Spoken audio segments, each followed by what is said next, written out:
Hello friends, இன்றைக்கி நம்ம சேனலில் காயல்பட்டினம் ஸ்பெஷல் நச்சு பக்கோடா ரெசிபி தான் பார்க்க போகிறோம். ஸோ வாங்க எப்படி செய்கிறதுன்னு பார்க்கலாம்.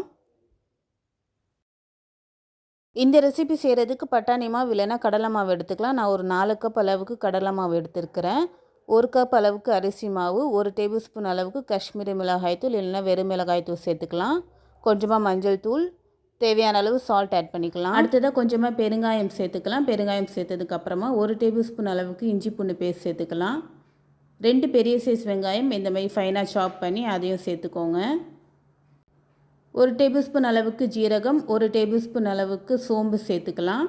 இப்போது ஃபைனாக கட் பண்ண ஒரு கொத்து கருவேப்பிலை, ஒரு 3 பச்சை மிளகாய் சேர்த்துட்டு எல்லாத்தையும் நல்லா மிக்ஸ் பண்ணிடலாம். எல்லாத்தையும் சேர்த்து நல்லா மிக்ஸ் பண்ணதுக்கப்புறமா தேவைப்பட்ட கொஞ்சமாக தண்ணி ஆட் பண்ணிக்கோங்க. தண்ணி பார்த்தீங்கன்னா ரொம்பவே சேர்க்க வேணாம், அந்த ஆனியன்லேருந்து தண்ணி ரிலீஸ் ஆகும். இப்போது ரெடி பண்ணி வச்சுருக்கிறதுலேருந்து கொஞ்சமாக எடுத்து பால் ஷேப்க்கு ரவுண்ட் பண்ணி ஆயில் நல்லா ஹீட் ஆனதுக்கப்புறமா சேர்த்து ஃப்ரை பண்ணிடலாம். இது பார்த்தீங்கன்னா ஃபுல்லாக குக் ஆக வேணாம், ஒரு பாதி அளவு குக் ஆனால் போதும். ஏன்னா நம்ம மறுபடியும் ஆயிலில் சேர்த்து ஃப்ரை பண்ண தான் போகிறோம். ஃப்ரை ஆன எல்லாத்தையும் ஆயிலேருந்து எடுத்து ஒரு பிளேட்க்கு மாற்றிடலாம். இப்போ ஃப்ரை பண்ண பக்கோடாவை இந்த மாதிரி கையால் இல்லைன்னா ஒரு ஃப்ளாட்டான மூடியை வச்சு நல்லா நச்சு எடுத்து வச்சுக்கோங்க. நசிச்சு வச்சுருக்கிற எல்லா பக்கோடாவையும் ஆயிலில் சேர்த்து அகைன் ஃப்ரை பண்ணி எடுத்துக்கலாம். நல்லா எல்லா சைடும் கோல்டன் ப்ரௌன் கலர் வர அளவுக்கு ஃப்ரை பண்ணி எடுத்துக்கலாம்.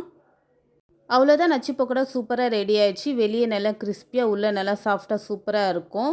ஸோ நீங்களும் கண்டிப்பாக வீட்டில் ட்ரை பண்ணி பாருங்கள். உங்களுக்கு இந்த வீடியோ பிடிச்சிருந்தால் லைக் அண்ட் சப்ஸ்கிரைப் பண்ணிக்கோங்க. தேங்க்ஸ் ஃபார் வாட்சிங்.